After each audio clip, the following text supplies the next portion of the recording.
അറിവ് കൂടുതൽ പകരുന്നതിന് വേണ്ടിയാണ് ഹൈടെക് ഡയറി എന്നുള്ളൊരു സംവിധാനം വന്നത്.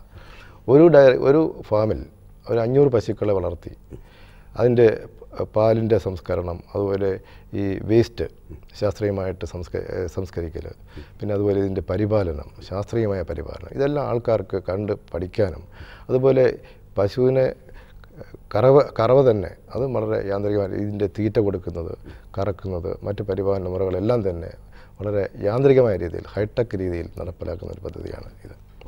എനിക്ക് തോന്നുന്നു സംസ്ഥാനത്തെ പൊതുമേഖലയിലെ ഹൈടെക് വിരലെണ്ണാവുന്ന ഹൈടെക് ഫാമുകളേ ഉള്ളൂ. കേരള ബോർഡിന് 2 ഹൈടെക് ഫാമുകളുണ്ട്. എന്നാൽ സർക്കാരിൻ്റെ നേരിട്ടുള്ള നിയന്ത്രണത്തിൽ വരാൻ പോകുന്ന 2 ഹൈടെക് ഡയറികളാണ് നമുക്ക്, ഒന്ന് കൊല്ലത്തും ഒന്ന് തിരുവനന്തപുരത്തും ഇപ്പോൾ ആരംഭിക്കുന്നത്. ഇപ്പോൾ നമുക്കറിയാം ഈ വിദേശ രാജ്യങ്ങളിലും മറ്റും, പ്രത്യേകിച്ചും സൗദി തുടങ്ങിയ രാജ്യങ്ങളിലൊക്കെ നിതാഖത്ത് പോലത്തെ നിയമങ്ങൾ വന്ന് ധാരാളം മലയാളികൾ പ്രതിദിനം കേരളത്തിലേക്ക് തിരിച്ചു വന്നുകൊണ്ടിരിക്കുകയാണ്. അപ്പോൾ ധാരാളം ഈ മേഖലയിൽ തന്നെ ധാരാളം നിക്ഷേപിക്കാൻ താല്പര്യമുള്ള നിരവധി സംരംഭകരുണ്ട്.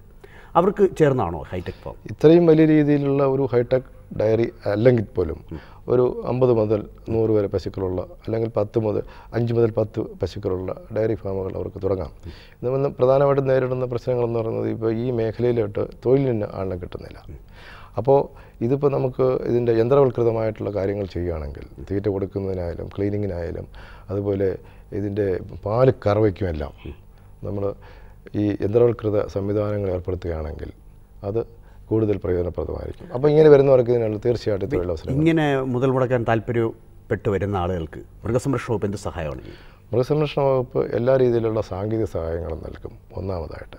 പിന്നീട് ഇവർക്ക് ബാങ്കുകളുമായിട്ട് ചേർന്ന് ലോൺ എടുക്കാനും അതിന് വേണ്ടിയിട്ടുള്ള പ്രോജക്റ്റുകൾ, അങ്ങനെയുള്ള സഹായങ്ങൾ ചെയ്യും. പശുവിനെ ഇൻഷുർ ചെയ്യുന്നതിന്, പശുവിൻ്റെ ആരോഗ്യ സംരക്ഷണം, ഇതെല്ലാം മൃഗസംരക്ഷണ വകുപ്പ് ഏറ്റെടുക്കും. മറ്റൊരു പ്രധാനപ്പെട്ട വിഷയമുള്ളത്, കേരളത്തെ സംബന്ധിച്ചിടത്തോളം പ്രതിദിനം ഏതാണ്ട് 78 ലക്ഷം ലിറ്റർ പാലിൻ്റെ ആവശ്യകത കേരളത്തിലുണ്ട്. കേരളത്തിലെ പ്രധാന പാൽ വിതരണ ഏജൻസിയായ, പൊതുമേഖലയിൽ പ്രവർത്തിക്കുന്ന പാൽ വിതരണ ഏജൻസിയായ മിൽമ ഏതാണ്ട് 3.5 ലക്ഷം ലിറ്റർ പാല് പ്രതിദിനം ഇറക്കുമതി ചെയ്യുന്നുണ്ട്. ഈ വളരെ കുറഞ്ഞൊരു മറ്റ് ഇപ്പോൾ തക്കാളി ആയാലും പച്ചക്കറി അങ്ങനെയുള്ള മറ്റ് കാർഷിക ഉൽപ്പന്നങ്ങൾ വെച്ച് നോക്കിയാൽ പാലിൻ്റെ ഒരു കുറവ് വളരെ വേഗത്തിൽ പരിഹരിക്കാവുന്നതാണ് എന്ന് തോന്നിപ്പോകുന്നുണ്ട്. അതെ, അതിനെ ലക്ഷ്യം വെച്ചുകൊണ്ട് എന്തെങ്കിലും പദ്ധതികളുണ്ടോ? അതിനെ ലക്ഷ്യം വെച്ചുകൊണ്ട് നമ്മളിപ്പോൾ സാധാരണ രീതിയിൽ നടന്നു വരുന്നൊരു പദ്ധതി കന്നുകുട്ടി പരിപാലന പദ്ധതിയാണ്. അതിനകത്ത് ഒരു വർഷം നമുക്ക് 2 ലക്ഷം കന്നുകുട്ടികൾ ജനിക്കുന്നുണ്ടെന്നുള്ളതാണ്, ഫീമെയിൽ കൗസ് ജനിക്കുന്നുണ്ടെന്നാണ് കണക്ക്. ഇതിനെ ശാസ്ത്രീയമായി വളർത്തിക്കൊണ്ട് വന്നു കഴിഞ്ഞാൽ തന്നെ ഒരു വർഷം നമുക്ക് 2 ലക്ഷം പശുക്കളെ നമുക്ക് ഉൽപ്പാദിപ്പിക്കാൻ സാധിക്കും. അപ്പോൾ അത് ഇപ്പോൾ വളരെ പഞ്ചായത്തിൻ്റെയും തദ്ദേശ സ്വയംഭരണ സ്ഥാപനങ്ങളുടെ സഹകരണത്തോടു കൂടി പകുതി സബ്സിഡി അവരാണ് വഹിക്കുന്നത്. ഇതിനകത്ത് നമ്മൾ ഈ കർഷകർക്ക് സാങ്കേതിക സഹായവും ഈ പശുക്കുട്ടികളെ ശാസ്ത്രീയമായി വളർത്തിക്കൊണ്ട് വരുന്നതിന് ആവശ്യമായിട്ടുള്ള സാങ്കേതിക സഹായം. അങ്ങനെ എത്രത്തോളം പശുക്കുട്ടികളെ ഈ വർഷം നമ്മൾ ഏകദേശം 70,000-ഓളം പശുക്കളെ ഈ പദ്ധതിയിൽ ചേർത്ത് കഴിഞ്ഞിട്ടുണ്ട്. ഓരോ കർഷകർക്കും 12,500 രൂപയുടെ ധനസഹായമാണ് അതിൽ നിന്ന് കിട്ടുന്നത്. ഈ പദ്ധതി കൊണ്ട് നമുക്ക് കേരളത്തിൻ്റെ പാൽക്ഷാമം പരിഹരിക്കാൻ കഴിയുമെന്ന് തോന്നുന്നു. പൂർണ്ണമായിട്ടും പരിഹരിക്കാൻ സാധിക്കത്തില്ല, എങ്കിലും ഇതിന് നല്ല രീതിയിലുള്ളൊരു സപ്പോർട്ട് കൊടുക്കാൻ ഈ പദ്ധതി കൊണ്ട് സാധിക്കുന്നുണ്ട്. ഈ മേഖലയിൽ പിടിച്ചു നിൽക്കാൻ പല കർഷകർക്കും ഒരു പ്രയോജനമായിട്ട് ഈ പദ്ധതി നിലനിൽക്കും. അങ്ങനെയാണെങ്കിൽ ഇത് വർദ്ധിപ്പിക്കാനുള്ള മറ്റു മാർഗ്ഗം, ഇപ്പോൾ നമ്മുടെ ബഹുമാനപ്പെട്ട കൃഷി മൃഗസംരക്ഷണ വകുപ്പ് മന്ത്രിയുടെ അദ്ദേഹം നിർദ്ദേശിച്ചതനുസരിച്ച് ഒരു പുതിയ പദ്ധതി കൂടി ഇവരോടൊപ്പം ആസൂത്രണം ചെയ്യുന്നുണ്ട്. കർഷകർക്ക് കുറച്ചുകൂടി ആനുകൂല്യം കൊടുക്കത്തക്ക രീതിയിൽ ഗോവർദ്ധിനി എന്ന് പറയുന്നൊരു പദ്ധതി ഈ വർഷം നമ്മൾ നടപ്പിലാക്കുന്നുണ്ട്. അതിന് കേന്ദ്ര ഗവൺമെൻറ്റിൻ്റെ സഹായവും നമുക്ക് അനുവദിച്ചിട്ടുണ്ട്. ആദ്യത്തെ കൂടി കിട്ടിക്കഴിഞ്ഞിട്ടുണ്ട്. അതുപോലെ തന്നെ കേരള സർക്കാരിൻ്റെയും കൂടി സഹായത്തോടു കൂടി ഈ പദ്ധതി വളരെ ഫലപ്രദമായി നടപ്പിലാക്കും. ഇതിൽ ഒരു കർഷകന് മൊത്തം 19,700 രൂപയോളം സബ്സിഡിയായിട്ട് ലഭിക്കും. ഇത് പ്രസവിക്കുന്നത് വരെയോ അല്ലെങ്കിൽ പ്രസവിക്കുന്നത് വരെ അല്ലെന്നുണ്ടെങ്കിൽ ഈ സബ്സിഡി ലിമിറ്റ് തീരുന്നവരെ നമ്മൾ അതിന് പകുതി വിലയ്ക്ക് തീറ്റ നൽകുന്നതായിരിക്കും. കൂടാതെ ഇൻഷുറൻസ്, അതുപോലെ ഇതിൻ്റെ രോഗപ്രതിരോധ മാർഗ്ഗങ്ങൾ തുടങ്ങിയ എല്ലാ കാര്യങ്ങളിലും ശ്രദ്ധിക്കണം. നമ്മുടെ ഈ പ്രോഗ്രാം കണ്ടുകൊണ്ടിരിക്കുന്ന കർഷക പ്രേക്ഷകർ അവരിപ്പോൾ ഇത്ര ഒരു ആനുകൂല്യം ലഭിക്കണമെങ്കിൽ, അവരുടെ ഒരു പശുക്കുട്ടിയെ ഈ പ്രോജക്റ്റിൽ ചേർക്കണമെങ്കിൽ അവരെന്താണ് ചെയ്യേണ്ടത്? എല്ലാ പഞ്ചായത്തിലും നമ്മൾ ഈ പദ്ധതി നടപ്പിലാക്കാനായിട്ടുള്ള ആസൂത്രണം ചെയ്തു വരുന്നത്. ആ പഞ്ചായത്തിലുള്ള ഇതിൻ്റെ ഇംപ്ലിമെൻറ്റിംഗ് ഓഫീസറായിട്ടുള്ള വെറ്ററിനറി സർജനെ അവരെ ബന്ധപ്പെട്ടാൽ മതി. അവർക്ക് ഇതിനു വേണ്ടിയുള്ള എല്ലാ സഹായ സഹകരണങ്ങളും അവിടെ നിന്ന് ലഭിക്കുന്നതായിരിക്കും. സർ, അതുപോലെ തന്നെ ഈ മൃഗസംരക്ഷണ മേഖലയിൽ നിക്ഷേപിക്കാൻ താല്പര്യപ്പെട്ടു വരുന്ന ആളുകൾ, പുതിയ സംരംഭകർ, വനിതകൾ, ഇവർക്കൊക്കെ വളരെയധികം താല്പര്യമുള്ള ഒരു കൃഷിയാണ് ഈ ആട് വളർത്തൽ. അതെ. ഈ വർഷം വരാൻ പോകുന്ന മാസങ്ങളിൽ ആട് വളർത്തലിന് എന്തെങ്കിലും സഹായങ്ങളുണ്ടോ? ആട് വളർത്തലിന് ധാരാളം ഈ പ്രാവശ്യം നമ്മൾ ആസൂത്രണം ചെയ്യുന്നത്, കാരണം ഈ മലബാറി എന്ന് പറയുന്ന ഒരു ബ്രീഡാണ് കേരളത്തിൻ്റെ ഒരു തനത് ബ്രീഡ്. അപ്പോൾ അതിനെ വളർത്തുന്ന കാര്യം പ്രോത്സാഹിപ്പിച്ച് കഴിഞ്ഞാൽ തന്നെ നമുക്ക് നല്ലൊരു വ്യത്യാസം ഇവിടെ ഉണ്ടാവും. ഇപ്പോൾ കർഷകരെ തിരഞ്ഞെടുത്ത് നമ്മൾ 5 പെണ്ണാടിനെയും ഒരു മുട്ടനാടിനെയും കൊടുക്കുന്ന ഒരു പദ്ധതി ആസൂത്രണം ചെയ്യുന്നുണ്ട്. അത് ഈ വർഷം അത് നടപ്പിലാക്കത്തുള്ളൂ. 5 പെണ്ണാട് ഒരാണാട്. അങ്ങനെ സംസ്ഥാനത്തെ ഏകദേശം 400 യൂണിറ്റുകൾ തുടങ്ങും. എല്ലാ ജില്ലകളിലും. നമുക്ക് അതിന് ആടിനെ കുറിച്ച് സംസാരിച്ചുകൊണ്ടിരുന്നപ്പോൾ തന്നെ ഒരു കോൾ വന്നിട്ടുണ്ട്. നോക്കാം. ഹലോ, സ്വാഗതം. കൃഷി ദർശൻ, ആരാണ്? എന്റെ പേര് മുജീബ് എന്നാണ്. മുജീബ് എവിടെ നിന്നാണ് വിളിക്കുന്നത്? ഞാൻ എറണാകുളം. എറണാകുളത്ത് എവിടെ? ഞാൻ എറണാകുളത്ത് ആലുവയാണ് എന്റെ സ്ഥലം. ഞാൻ മുയൽ വളർത്തുന്നുണ്ട്. മുജീബ്, സംശയം ചോദിച്ചോളൂ. സാറുണ്ട്, വളരെ ചുരുക്കി സംശയം ചോദിച്ചോളൂ. സാർ പറഞ്ഞോളൂ. മുയൽ വളർത്തലിൽ ഇപ്പോ മൃഗസംരക്ഷണ വകുപ്പിൽ എന്തെങ്കിലും സ്കീമുണ്ടോ നിലവില്? മുയൽ വളർത്തുന്നതിനകത്തുള്ള ഏറ്റവും പ്രധാന പ്രശ്നം എന്ന് പറയുന്നത് ഇതിൻ്റെ ഒരു മാർക്കറ്റിംഗ് ആണ്. അപ്പോൾ ഈ മാർക്കറ്റിംഗ് നിങ്ങൾക്ക് കൃത്യമായിട്ട് അതിനുള്ള മാർക്കറ്റ് കണ്ടുപിടിച്ച് കഴിഞ്ഞാൽ മാത്രമേ നമുക്ക് ഈ സ്കീമായിട്ട്. മാർക്കറ്റ് എനിക്ക് വിഷയമല്ല. മാർക്കറ്റിംഗ് എന്റെ വിഷയം എനിക്ക് കുഴപ്പമില്ല. എനിക്ക് ഇതിനകത്ത് വേറെ എന്തെങ്കിലും ഗവൺമെന്റ് തലത്തിൽ എന്തെങ്കിലും സ്കീം ഉണ്ടോ? പിന്നെ എന്റെ ഒരു പ്രശ്നം എന്താന്ന് വെച്ചാൽ, ഇപ്പൊ തൊട്ടടുത്ത് ചെറിയ വിഷയങ്ങളുണ്ട്. പക്ഷെ എന്റെ ഫാമിൽ നിന്ന് സ്മെല്ലൊന്നുമില്ല. ഞാൻ ബയോഗ്യാസ് പ്ലാന്റ് 2MQന്റെ പ്ലാന്റ് ഒക്കെ ചെയ്തിട്ടാണ് ചെയ്തേക്കുന്നത്. എന്റെ അടുത്തൊരു 80 പാരന്റ് സ്റ്റോക്ക് ഉണ്ട്. ഞാൻ പ്യൂർ ബ്രീഡാണ് ചെയ്യുന്നത്. നമ്മുടെ കൊടൈക്കനാല്, മണ്ണാവന്നൂര്, സെൻട്രൽ ഗവൺമെന്റ് അവിടെ നിന്ന് കൊണ്ടുവന്നതാണ്. രാജേന്ദ്ര സാറിന്റെ അടുത്താണ് ഞാൻ കൊണ്ടുവന്നേക്കുന്നത്. അപ്പോ ഞാനത് ചെയ്യുന്നുണ്ടല്ലോ. ഇവിടെ 1-2 പേർക്ക് ചെറിയൊരു പ്രശ്നമായിട്ട് പഞ്ചായത്തിൽ പരാതിയൊക്കെ കൊടുത്തു, ഹിയറിങ്ങിനെ കുറിച്ച്. അപ്പൊ ഞാൻ പറഞ്ഞു, ഇങ്ങനെ ഇവിടെ വിഷയം ഉണ്ടെങ്കിൽ നിങ്ങൾ അത് ഇങ്ങനൊക്കെ കൈകാര്യം ചെയ്യുന്ന നോക്കിയിട്ട് ചെയ്യാനാ പറഞ്ഞത്. ഇവിടെ വന്ന് നോക്കിയിട്ട് നമ്മുടെ ഫാമിൽ നിന്ന് സ്മെല്ലൊന്നുമില്ല.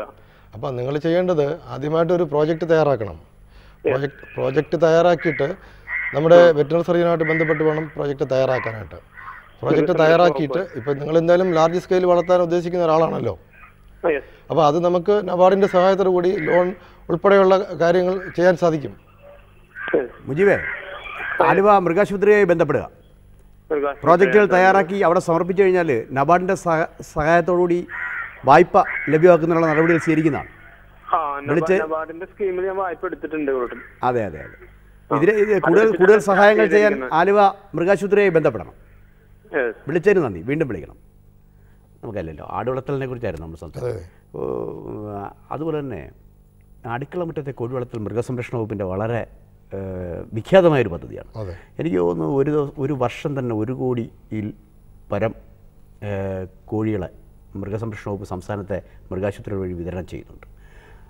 ഇതിൻ്റെ ഒരു വ്യാപ്തി, ഇതിൻ്റെ റിസൾട്ട് വല്ലതും വ്യക്തമായി മനസ്സിലായി? കേരളത്തെ സംബന്ധിച്ചിടത്തോളം നമുക്ക് ഈ വൈറ്റ് ലോഗൺ അങ്ങനെ പോലെയുള്ള വളരെ ഉൽപ്പാദനശേഷിയുള്ള പ്യുവർ ബ്രീഡിൽ ഇനത്തിൽപ്പെട്ടതിനെ വളർത്തുന്നതിന് ബുദ്ധിമുട്ടുണ്ട്. കാരണം നമ്മുടെ കാലാവസ്ഥയിൽ ചെറിയൊരു ബുദ്ധിമുട്ടുണ്ട്. ഹൈ ഹ്യൂമിഡിറ്റി ഉള്ള സ്ഥലമാണ്. അപ്പോൾ ഇങ്ങനെ വളരെ ഓർഗനൈസ്ഡ് ഒരു സംവിധാനത്തിൽ നമുക്കത് സാധിക്കില്ല. അതുകൊണ്ടാണ് പിന്നാമ്പുറ കോഴി വളർത്തൽ എന്ന് പറയുന്നൊരു പദ്ധതി സർക്കാർ ആസൂത്രണം ചെയ്ത് നടപ്പിലാക്കി വരുന്നത്.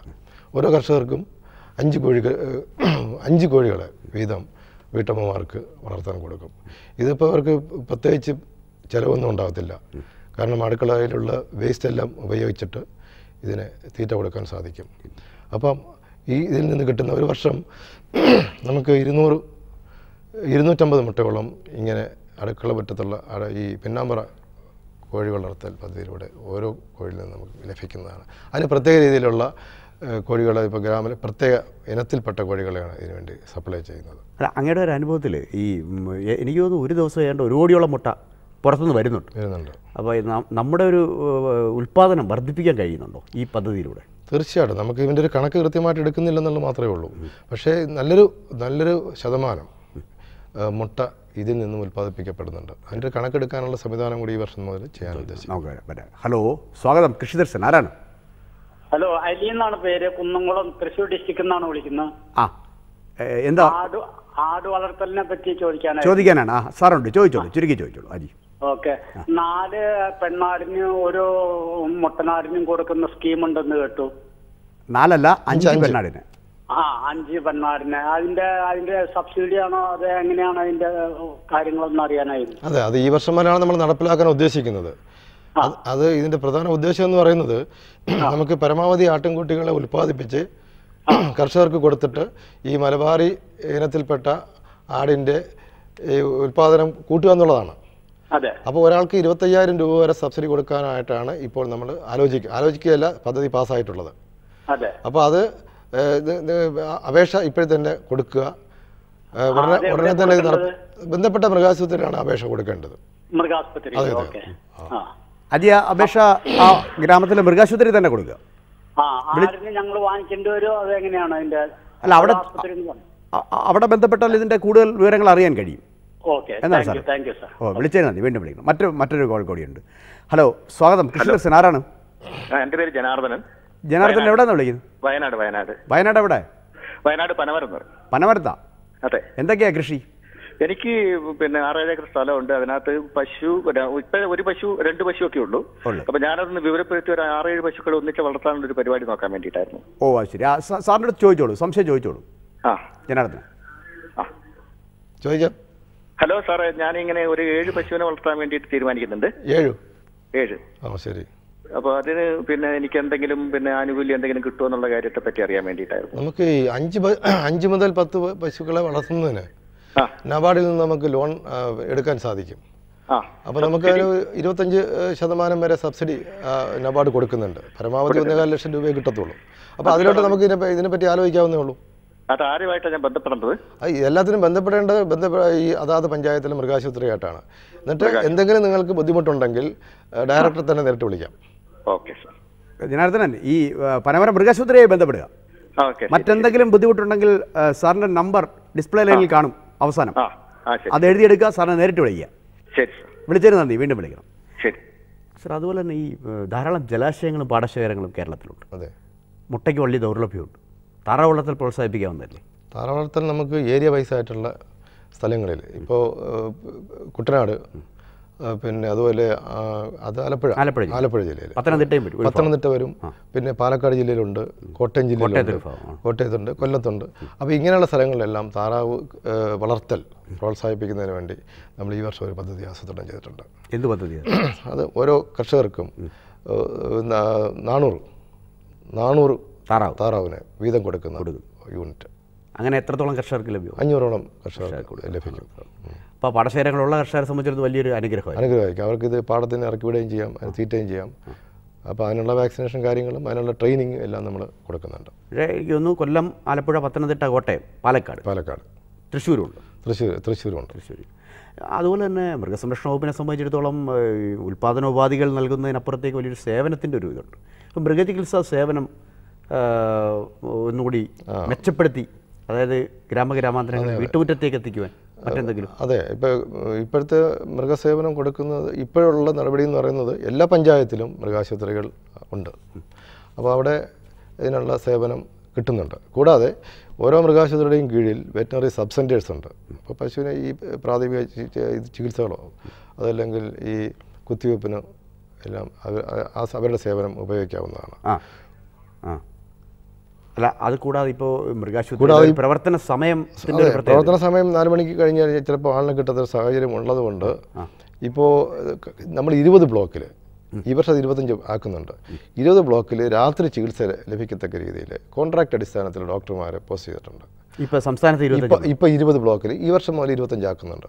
അപ്പോൾ അവിടെ ഈ ഓർഡവേഴ്സിൽ, അതായത് ഇവ രാത്രി അല്ലെങ്കിൽ 5 മണിക്ക് ശേഷം ഉള്ള സമയത്ത് ഈ ഡോക്ടറുടെ സേവനം ആവശ്യമുണ്ടെങ്കിൽ ഒരു നമ്പർ കൊടുത്തിട്ടുണ്ടാവും. ആ ഡോക്ടറുടെ സേവനം അവർക്ക് ഉപയോഗിക്കാം. ഒരു കോൺട്രാക്ട് വ്യവസ്ഥയിലാണ് അവർ വെച്ചിട്ടുള്ളത്. അപ്പോൾ രാത്രി ഉൾപ്പെടെയുള്ള സമയങ്ങളിൽ ഇവരുടെ സേവനം ലഭിക്കും. കർഷകർ വളരെ നാമമാത്രമായിട്ടുള്ള ഒരു തുക മാത്രം അടച്ചാൽ മതിയാവും. അവരെവിടെ ബ്ലോക്കിനാണോ അത് ബന്ധപ്പെടുന്നത്? അതെ, അതിൻ്റെ ബ്ലോക്കിലാണ്. അതായത് മൃഗാശുപത്രിയായിട്ട് ബന്ധപ്പെട്ടാൽ തന്നെ അറിയാൻ സാധിക്കും എവിടെയാണുള്ളതെന്ന്. ബ്ലോക്ക് തലത്തിലാണുള്ളത്. ഞാൻ നേരത്തെ സൂചിപ്പിച്ചതുപോലെ നിതാഖത്ത് പോലുള്ള നിയമമൊക്കെ വന്നപ്പോൾ ധാരാളം പ്രവാസി മലയാളികൾ കേരളത്തിലേക്ക് എത്തുന്നു. അവർക്ക് നിക്ഷേപിക്കാൻ താല്പര്യമുണ്ട്. എവിടെ നിന്നാണ് ലോൺ കിട്ടുക, ആരുമായാണ് ബന്ധപ്പെടേണ്ടത്, ഇത്തരത്തിലുള്ള കാര്യങ്ങളെല്ലാം അവരെ സംബന്ധിച്ചിടത്തോളം ഒരു സമസ്യയാണ്. അപ്പോൾ അവരുടെ ഒരു സംഗമം ഉണ്ടെങ്കിൽ സംഘടിപ്പിച്ചാൽ, ഒരു നിക്ഷേപക സംഗമം സംഘടിപ്പിച്ചാൽ കുറേയൊക്കെ അവർക്ക് അവരുടെ പ്രശ്നങ്ങൾ പരിഹരിക്കാൻ സാധിക്കും. അതിനുവേണ്ടിയാണ് നമ്മൾ ഈ ട്രെയിനിങ് പ്രോഗ്രാംസ് അറേഞ്ച് ചെയ്യുന്നുണ്ട്. ഇപ്പോൾ ഈ സംരംഭകർക്ക് വേണ്ടി എൻ്റർപ്രണർഷിപ്പ് ഡെവലപ്മെൻറ്റ്, അതിന് വേണ്ടിയിട്ടുള്ള ട്രെയിനിങ് നമ്മൾ കഴിഞ്ഞ വർഷം മുതൽ തന്നെ സംഘടിപ്പിച്ച് വരുന്നുണ്ട്. അപ്പോൾ ആ ട്രെയിനിങ് എടുത്ത് പോകുന്നവർക്ക് പല രീതിയിലുള്ള ചെറുതായിട്ടും വലുതായിട്ടുമുള്ള സംരംഭങ്ങൾ ആരംഭിക്കാനുള്ള അവസരമുണ്ട്. ഇപ്പോൾ തന്നെ വിവിധ വിഷയങ്ങൾക്ക് നമ്മൾ ഈ വർഷം മുതൽ ട്രെയിനിങ് നടത്തുന്നുണ്ട്.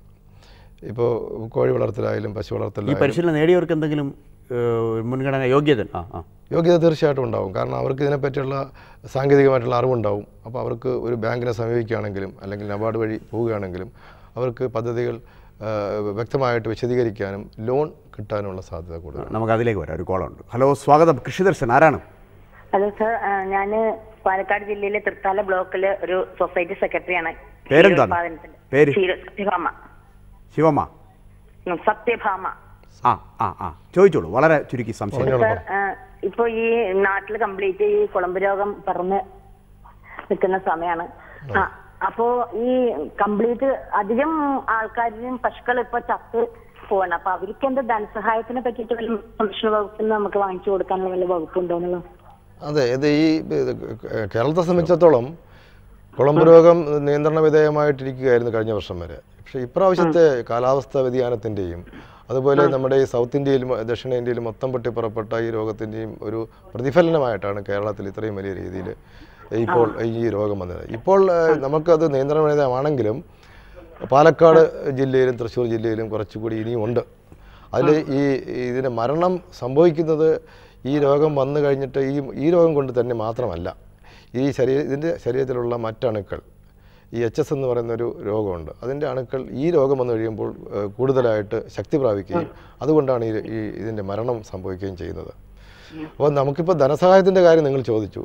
അപ്പോൾ ഈ പശു വാക്സിനേഷൻ ചെയ്തിട്ടും ഈ രോഗം വാക്സിനേഷൻ കൊണ്ട് തടുക്കാനാണ് ഉദ്ദേശിക്കുന്നത്. വാക്സിനേഷൻ ചെയ്തിട്ടും അസുഖം വന്ന് മരണം സംഭവിക്കുന്ന പശുക്കൾക്ക് ഉള്ള ധനസഹായം കൊടുക്കാനായിട്ട് സർക്കാർ സജീവമായി പരിഗണിക്കുന്നുണ്ട്, ഉടനെ തന്നെ നൽകുന്നുണ്ട്. വളരെ വേഗം ധനസഹായം കിട്ടും, വിഷമിക്കേണ്ട. വിളിച്ചതിന് നന്ദി, വീണ്ടും വിളിക്കണം. ഈ സത്യഭാമയുടെ ചോദ്യവുമായി ബന്ധപ്പെട്ട് മറ്റൊരു വിഷയം, ഈ കേരളത്തെ സംബന്ധിച്ചിടത്തോളം ധാരാളം കർഷകർക്ക്, പ്രത്യേകിച്ച് ക്ഷീര കർഷകർക്ക് അവരുടെ കന്നുകാലികൾ വിവിധ അസുഖങ്ങളാൽ ചത്തുപോകുന്നു. അങ്ങനെ ആകസ്മികമായ നഷ്ടം ധാരാളം സംഭവിക്കുന്നുണ്ട്. ഇൻഷുറൻസ് പരിരക്ഷ നേരത്തെ മൃഗസംരക്ഷണ വകുപ്പ് നടപ്പിലാക്കിയിരുന്നൊരു സ്കീമായിരുന്നു. ഇത്തവണ അക്കാര്യത്തിൽ എന്തെങ്കിലും ഒരു മാറ്റമോ അല്ലെങ്കിൽ ആനുകൂല്യങ്ങൾ കൂടുതലായി നൽകുന്ന സ്കീമോ എന്തെങ്കിലും ഉണ്ടോ? ഈ അത്യാഹിതങ്ങൾ വന്ന് സംഭവിക്കുമ്പോൾ കൊടുക്കാനായിട്ട് ഡിപ്പാർട്ട്മെൻറ്റ് തന്നെ 25 ലക്ഷം രൂപയാണ് മാറ്റിവെച്ചിട്ടുള്ളത്. അത് ഇപ്പോൾ തന്നെ കൊടുത്തുകൊണ്ടിരിക്കുകയാണ് പല കേസുകളിലും. അത് അപേക്ഷ വരുന്നതനുസരിച്ച് പരിശോധിച്ചിട്ട് മുൻഗണനാക്രമം അനുസരിച്ച് നൽകിക്കൊണ്ടിരിക്കുകയാണ്. ഇത് കൂടാതെ നമുക്ക് ഈ അത്യാഹിതങ്ങൾ സംഭവിക്കും എന്നുള്ള പ്രതീക്ഷയിൽ തന്നെയാണ് കേന്ദ്ര സർക്കാരിൻ്റെ സഹായത്തോടു കൂടി നമ്മൾ ഇൻഷുറൻസ് പരിരക്ഷ ഏർപ്പെടുത്തിയിരിക്കുന്നത്. അപ്പോൾ കർഷകർക്ക് തുച്ഛമായിട്ടുള്ള ഒരു ഇൻഷുറൻസ് പ്രീമിയം അടച്ചു കഴിഞ്ഞാൽ 1000 രൂപയ്ക്ക് ഏകദേശം 15 രൂപ 20 പൈസയാകത്തുള്ളൂ. അടച്ചു കഴിഞ്ഞാൽ അവർക്ക് അതിനെ 1 വർഷത്തേക്ക് ഇൻഷുർ ചെയ്യാൻ സാധിക്കും. അപ്പോൾ 3 വർഷത്തേക്കാണെങ്കിൽ കുറച്ചുകൂടി പൈസ അടച്ചു കഴിഞ്ഞാൽ അതിന് ഇൻഷുറൻസ് ആനുകൂല്യം കിട്ടും. ഇതുപോലെയുള്ള അത്യാഹിതങ്ങൾ സംഭവിക്കുമ്പോൾ തീർച്ചയായിട്ടും, അതായത് ഒരു 10000 രൂപയ്ക്ക് ഒരു 152 രൂപ ഒരു വർഷത്തേക്ക് ഉള്ളൂ. ആകസ്മിക നഷ്ടം നികത്താൻ ഇൻഷുറൻസ് കമ്പനികൾ അതിന് നഷ്ടമില്ലായിരുന്നു. ഉൽപ്പാദനം പോയാൽ പോലും ഇപ്പം പാല് കംപ്ലീറ്റ് നശിച്ചു പോയി, പാല് ഉൽപ്പാദനം ഒട്ടുമില്ലെങ്കിൽ പോലും നമുക്കത് അതിൻ്റെ ഒരു പെർസെൻറ്റേജ് 75% നഷ്ടം നികത്താനുള്ള ഒരു സംവിധാനം. നമുക്ക് അതിലേക്ക് വരാം. ഒരു കോളുണ്ട്. ഹലോ, സ്വാഗതം. കൃഷിദർശൻ, ആരാണ്? എന്റെ പേര് ജഗദീഷ് എന്നാണ്. ഞാൻ ഇടുക്കിന്നാണ് സാർ വിളിക്കുന്നത്. എവിടെ നിന്നാണ് വിളിക്കുന്നത്? ഇടുക്കിയിലെവിടാ? ഇടുക്കിയിലെ വണ്ടമേട് എന്ന് പറഞ്ഞ സ്ഥലത്താണ് സാർ. അപ്പം ഞങ്ങൾക്ക് മുയൽ വളർത്തലിന്റെ ഒരു ഇത് ഉണ്ടായിരുന്നേ. ചോദിച്ചോളൂ. അപ്പം അതിന് വാക്സിനും അതിന് സബ്സിഡി ഉണ്ടോ എന്ന് അറിയാൻ വേണ്ടിയാ സാർ വിളിച്ചേ. വാക്സിനോ? മുയൽ വളർത്തുന്നതിന് വാക്സിനാണോ ചോദിച്ചത്? മുയൽ വളർത്തുന്നതിന്റെ കൃഷിക്ക് വേണ്ടിയിട്ട് ഇപ്പം നമുക്ക് വാക്സിൻ നമുക്ക് അതിന് പ്രത്യേകിച്ച് ഉണ്ടോ, അപ്പം അതിന്റെ പുതിയ സബ്സിഡികൾ ഉണ്ടോ എന്ന് അറിയാൻ വേണ്ടിയാണ് സാർ വിളിച്ചത്. മുയൽ വളർത്തുന്നതിന് ധനസഹായം വല്ലതും മൃഗസംരക്ഷണ വകുപ്പിൽ നിന്നുണ്ടോന്നാണ് ചോദിക്കുന്നത് അല്ലേ? അതെ സാർ, അതെ. അല്ല, അതിന്റെ പദ്ധതികൾ നമ്മൾ സർക്കാരിൽ സമർപ്പിച്ചിട്ടുണ്ട്. അത് വന്നു കഴിഞ്ഞിട്ട് അതിന്റെ പൂർണ്ണമായിട്ടുള്ള രൂപം പറയാൻ സാധിക്കുകയുള്ളൂ. Okay sir, okay sir. Sir, അപ്പം ഇതിന്റെ വാക്സിൻ നമുക്ക് മൃഗസംരക്ഷണ വകുപ്പിൽ നിന്ന് ഇത് നമുക്ക് ഡോക്ടറിൽ നിന്നാണ് കിട്ടുന്നത് അതോ? അത് നിങ്ങൾ എന്തായാലും ഈ മൃഗാശുപത്രിയായിട്ട് ബന്ധപ്പെടുക. ബുദ്ധിമുട്ടുള്ള സമയത്ത് നേരിട്ട് ഡയറക്ടറേറ്റിൽ ബന്ധപ്പെടുക. ഡയറക്ടറെ തന്നെ നേരിട്ട് വിളിക്കാം. ഓക്കെ സാർ, ഓക്കെ സാർ, അതറിയാൻ വേണ്ടിയിട്ടാണ് സാർ. ശരി, ഓക്കെ. വിളിച്ചതിന് നന്ദി. വീണ്ടും വിളിക്കണം. നമുക്കതിലേക്ക് വരാം. നമ്മൾ പറഞ്ഞുകൊണ്ടിരുന്നത് ഈ ഇൻഷുറൻസ് പരിരക്ഷയെക്കുറിച്ചാണ്. അതെ. അപ്പം അങ്ങ് പറഞ്ഞു 75% വരെ നഷ്ടപരിഹാരം കൊടുക്കുന്ന, അത് മരിച്ചില്ലെങ്കിൽ, മരിച്ചു കഴിഞ്ഞാൽ പൂർണ്ണമായിട്ടും അതിന് കിട്ടും നഷ്ടപരിഹാരം. ഇപ്പം പാലുൽപാദനം പൂർണ്ണമായിട്ടും നഷ്ടപ്പെട്ടു പോയ ഒരു സാഹചര്യത്തിലാണെങ്കിൽ 4 കാമ്പിലും പാലില്ല. അപ്പോൾ നമുക്കതിൽ 75% വരെ പൈസ കിട്ടാനാണ്. അങ്ങനെയാണ് അതിൻ്റെ ഒരു ഇവരുമായിട്ടുള്ള അഗ്രിമെൻറ്റ് ഇൻഷുറൻസ് കമ്പനിയായിട്ട്. ഈ മേഖലയിൽ പലപ്പോഴും നമ്മുടെ കൃഷിദർശനിലേക്ക് വിളിക്കുന്ന പല പ്രേക്ഷകരും ചോദിക്കാറുള്ളൊരു കാര്യമാണ്, അവർ ഏതെങ്കിലും ഒരു സ്ഥാപനത്തിൽ ചെന്ന് കഴിഞ്ഞാൽ എല്ലാ കാര്യങ്ങളും നടക്കുന്ന രീതിയിലേക്ക് ഇത് കൊണ്ടുവരാൻ കഴിയുന്നില്ല. കാരണം ഒരിടത്ത് ചെല്ലുമ്പോൾ ഇൻഷുറൻസ്, മറ്റിടത്ത് ചെല്ലുമ്പോൾ ചികിത്സ, വേറൊരു സ്ഥലത്ത് ചെല്ലുമ്പോൾ ലോണ്, വേറൊരു സ്ഥലത്ത് ചെല്ലുമ്പോൾ പ്രോജക്റ്റ്, അങ്ങനെ ഇതെല്ലാം കൂടെ കഴിവതും ഒരു കേന്ദ്രത്തിലേക്ക് സമന്വയിപ്പിക്കാൻ എന്തെങ്കിലും സമന്വയിപ്പിക്കാനുള്ള ഒരു പദ്ധതിയായിട്ടാണ് ഇപ്പോൾ നമ്മൾ സർക്കാർ മുമ്പോട്ട് പോകുന്നത്. അതായത് ഇപ്പോൾ താലൂക്ക് തലത്തിൽ ഒരു സംവിധാനം ആലോചിക്കുന്നത്, സർക്കാരിലേക്ക് ഒരു പ്രപ്പോസൽ പോയിട്ടുണ്ട്. അപ്പോൾ അവിടെ ഒരു സീനിയർ ഓഫീസർ കാണും. അദ്ദേഹത്തിൻ്റെ കീഴിൽ അദ്ദേഹത്തിൻ്റെ നേതൃത്വത്തിലായിരിക്കും ആ താലൂക്കിലുള്ള എല്ലാ പദ്ധതികളും ആസൂത്രണം ചെയ്ത് നടപ്പിലാക്കുന്നത്. അപ്പോൾ അവിടെ പ്രോജക്റ്റുകൾ തയ്യാറാക്കി കൊടുക്കുക, ലോണിന് കർഷകർക്ക് ലോൺ എടുക്കുന്ന ആവശ്യമുള്ള ആൾക്കാർക്ക് അതിനുള്ള നടപടികൾ സ്വീകരിക്കുക, അതിൽ ചികിത്സയ്ക്കുള്ള സംവിധാനങ്ങൾ, മൊബൈൽ സംവിധാനങ്ങൾ, ഈ കാര്യങ്ങളെല്ലാം ഇപ്പോൾ ആലോചിച്ചുകൊണ്ടിരിക്കുകയാണ്. അത് ഉടനെ തന്നെ നടപ്പിലാക്കുന്നതാണ്. നമുക്കതിലേക്ക് വരാം. ഒരു കോളുണ്ട്. ഹലോ, സ്വാഗതം. കൃഷിദർശൻ, ആരാണ്? അത് കോഴിക്കോട് കൊടുവള്ളി മനാസ് കൊടുവള്ളി, കോഴിക്കോട്. മനാസ് എന്താ വളർത്തുന്നു? നമ്മൾ കാട വളർത്തലിന് ഉദ്ദേശിക്കുന്നുണ്ട്, വീട്ടുവളപ്പില്ലേ, വീട്ടിന്റെ സൈഡിലായിട്ട്. ഓ, അത് ശരി. അപ്പൊ കാടയെക്കുറിച്ചുള്ള സംശയമാണ്. അതിന് എന്തെങ്കിലും സഹായങ്ങളുണ്ടോ, സബ്സിഡി ഉണ്ടോ എന്നുള്ള? സാറുണ്ട്. കാട വളർത്തൽ പദ്ധതി ഈ വർഷം നമുക്കില്ല. നമുക്ക് നല്ല വിത്ത് എവിടുന്ന് കിട്ടും? നല്ല ഇപ്പം പെട്ടെന്ന് വളരുന്ന സൈസ്, വലുതാന്ന് സൈസ്, 2 സൈസ് കാട ഉണ്ടെന്ന് നമ്മൾ അന്വേഷിച്ചോ കിട്ടിയിരുന്നു. കാട വളർത്തൽ ഇപ്പൊ അധികം നമ്മുടെ വകുപ്പ് പ്രോത്സാഹിപ്പിക്കുന്നില്ല. രോഗങ്ങൾ വളരെ കുറവാണ്, പ്രതിരോധ കുത്തിവയ്പ്പ് മരുന്നുകളും വേണ്ട, അതുകൊണ്ടാണ് നമ്മൾ അതിലേക്ക് നിൽക്കുന്നത്. കോഴിയും ഇതൊക്കെ ഭയങ്കര നഷ്ടമാണ്. അതെ. ഇപ്പൊ എന്തായാലും കാട വളർത്തൽ പ്രോത്സാഹിപ്പിക്കാനുള്ള സ്കീമുകൾ മൃഗസംരക്ഷണ വകുപ്പ് ഏറ്റെടുത്ത് ചെയ്യുന്നില്ല. വരും വർഷങ്ങളിൽ നമുക്ക് അതിനെക്കുറിച്ച് ആലോചിക്കാം. മനസ്, വിളിച്ചതിന് നന്ദി. വീണ്ടും വിളിക്കണം. നമ്മൾ പരിശീലന പരിപാടികളെക്കുറിച്ച് ധാരാളം സംസാരിച്ചു. ഈ കേരളത്തെ സംബന്ധിച്ചിടത്തോളം മാലിന്യമുക്ത കേരളം എന്നൊരു മുദ്രാവാക്യം കേരളത്തിൽ കുറേ നാളായി കേൾക്കാൻ തുടങ്ങിയിട്ടുണ്ട്. പക്ഷെ അതിന് വളരെ ഫലപ്രദമായി ഉപയോഗിക്കാൻ കഴിയുന്ന ഒരു മൃഗമാണ് പന്നി. അതെ. പക്ഷേ നിർഭാഗ്യവശാൽ മൃഗസംരക്ഷണ വകുപ്പിന് എനിക്ക് തോന്നുന്നു 6ഓളം ഫാമുകളുണ്ടെങ്കിലും അക്കാര്യത്തിൽ വേണ്ടത്ര ഒരു ശ്രദ്ധ ഉണ്ടായിട്ടില്ലെന്ന് തോന്നുന്നു. ശരിയാണോ? മൃഗസംരക്ഷണ വകുപ്പിന് അത് നേരിട്ട് നടത്താൻ സാധിക്കില്ല. കാരണം ഈ വേസ്റ്റ് ഡിസ്പോസൽ എല്ലാം ശാസ്ത്രീയമായിട്ട് നടപ്പിലാക്കാം. പക്ഷേ താങ്കൾ ഉദ്ദേശിച്ച ഈ ഹോട്ടൽ വേസ്റ്റ് അതായിരിക്കും, അതൊക്കെ ഉപയോഗിച്ച് ഇതിനെ വളർത്താമെന്നുള്ളതാണ്. പക്ഷെ നമുക്ക് ശാസ്ത്രീയമായിട്ട് വളർത്തുമ്പോൾ അത് നമുക്ക് മുന്നോട്ട് നടത്തിക്കൊണ്ടുപോകാൻ സാധിക്കില്ല. ഇതിപ്പോൾ ഒരു പ്രൈവറ്റായിട്ടുള്ള ആൾക്കാർക്കാകുമ്പോൾ അവർക്ക് ഈ വേസ്റ്റ് സംഭരിക്കാനും അത് കൊണ്ടുവന്ന് വൃത്തിയാക്കി ഇതിന് കൊടുക്കാനും എല്ലാം സംവിധാനം ഉണ്ടാവും. നമുക്കത് അതിൻ്റെ ബാക്കിയുള്ള അവശിഷ്ടങ്ങൾ കളയാൻ പോലും സ്ഥലമില്ല.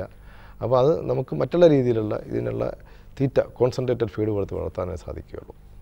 എന്തായാലും വളരെ ശ്രദ്ധേയമായ ചില നിർദ്ദേശങ്ങളും അനുഭവങ്ങളായിരുന്നു അങ്ങനെ ഞങ്ങൾക്ക് പങ്കുവച്ചത്. സമയക്കുറവുള്ളതുകൊണ്ട് ഇത് എളുപ്പത്തിൽ അവസാനിപ്പിക്കേണ്ടി വരുന്നു. എന്തായാലും നമ്മുടെ അതിഥിയുടെ മെല്ലസ് അറിയാൻ പ്രേക്ഷകർക്ക് താല്പര്യമുണ്ടായി. മെല്ലസ് വായിക്കാം. ഡോക്ടർ വി ബ്രഹ്മാനന്ദൻ, ഡയറക്ടർ, മൃഗസംരക്ഷണ വകുപ്പ്, വികാസ് ഭവൻ, തിരുവനന്തപുരം. Phone number 9447697724.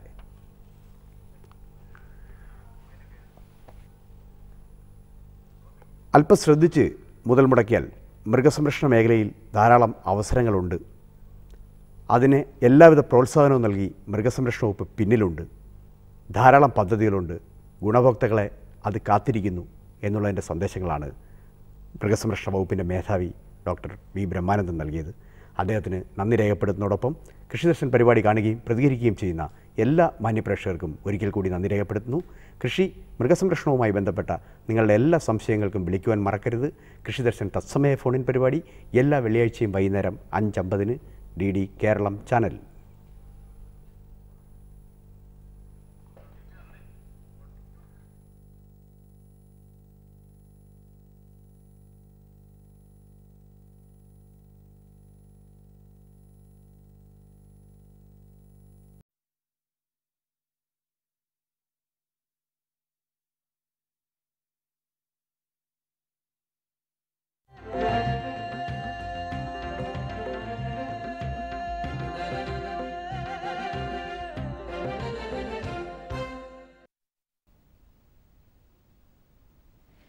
നമസ്കാരം. ദൂരദർശൻ കാർഷിക വാർത്തകളിലേക്ക് സ്വാഗതം. പ്രധാന വാർത്തകൾ. സങ്കര ഇനം വിത്തുതേങ്ങ ഉൽപാദനത്തിൽ വനിതകൾക്ക് സർട്ടിഫിക്കറ്റ് കോഴ്സ്. രോഗനിയന്ത്രണ മാർഗങ്ങളിൽ റബ്ബർ ബോർഡ് പരിശീലനം. നാളികേര വികസന ബോർഡ് നേര്യമംഗലത്തെ വിത്തുൽപാദന തോട്ടത്തിൽ തെങ്ങിന്റെ വിവിധ സംഭരണ മാർഗങ്ങളിലും സങ്കര വിത്തുൽപാദനത്തിലും നടത്തുന്ന ഒരു മാസത്തെ സർട്ടിഫിക്കറ്റ് കോഴ്സിൽ ചേരാൻ താൽപ്പര്യമുള്ള വനിതകളിൽ നിന്നും അപേക്ഷ ക്ഷണിച്ചു. അപേക്ഷകർ 18-നും 40-നും മധ്യേ പ്രായമുള്ളവരും ഹയർ സെക്കൻഡറി തലത്തിൽ ബയോളജി മുഖ്യ വിഷയമായോ അല്ലെങ്കിൽ VHSC അഗ്രികൾച്ചറോ പഠിച്ചവർ ആയിരിക്കണം. പരിശീലനം നവംബർ 18-ന് ആരംഭിക്കും. പരിശീലന കാലയളവിൽ സൗജന്യ താമസവും 150 രൂപ ദിനബത്തയും ലഭിക്കും.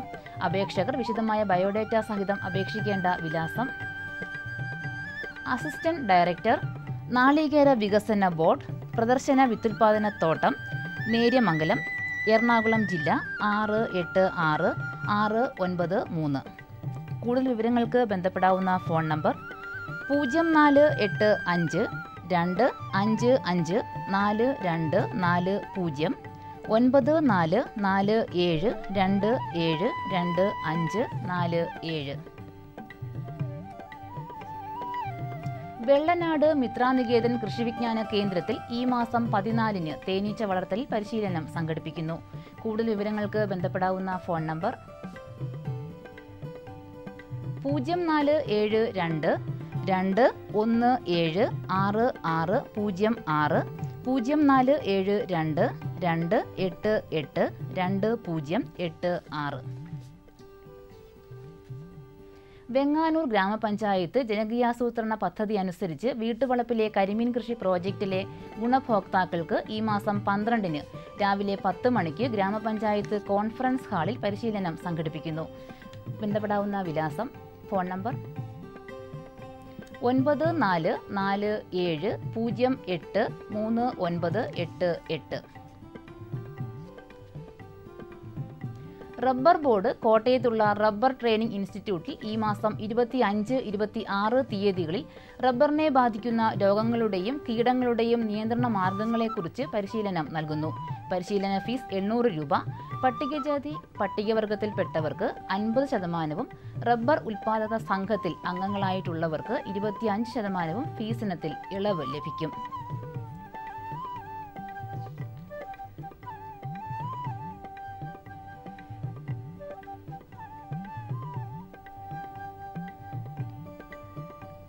കൂടുതൽ വിവരങ്ങൾക്ക് ബന്ധപ്പെടാവുന്ന ഫോൺ നമ്പർ 0481 2353127 0481 2351313.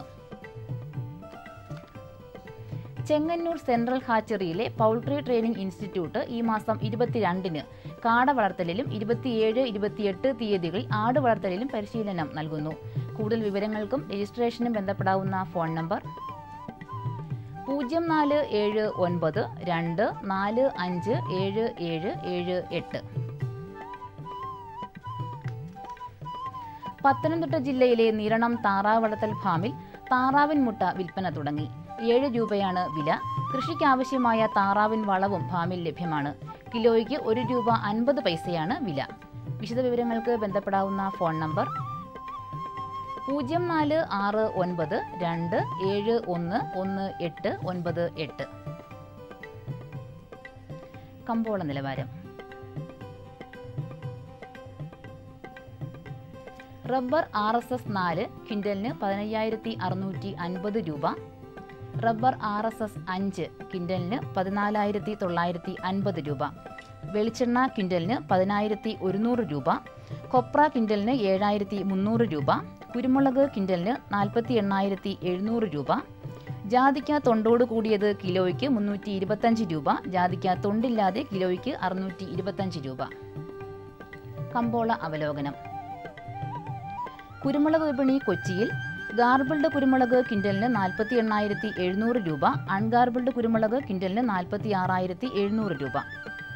കുരുമുളക് വിപണി കൽപ്പറ്റയിൽ ചേട്ടൻ കുരുമുളക് ക്വിൻ്റലിന് 46,000 രൂപ. വയനാടൻ കുരുമുളക് 47,000 രൂപ. കൊപ്ര വിപണി കോഴിക്കോട് കിൻഡലിന് 7150 രൂപ, തളിപ്പറമ്പ് 6600 രൂപ, കാസർഗോഡ് 6700 രൂപ.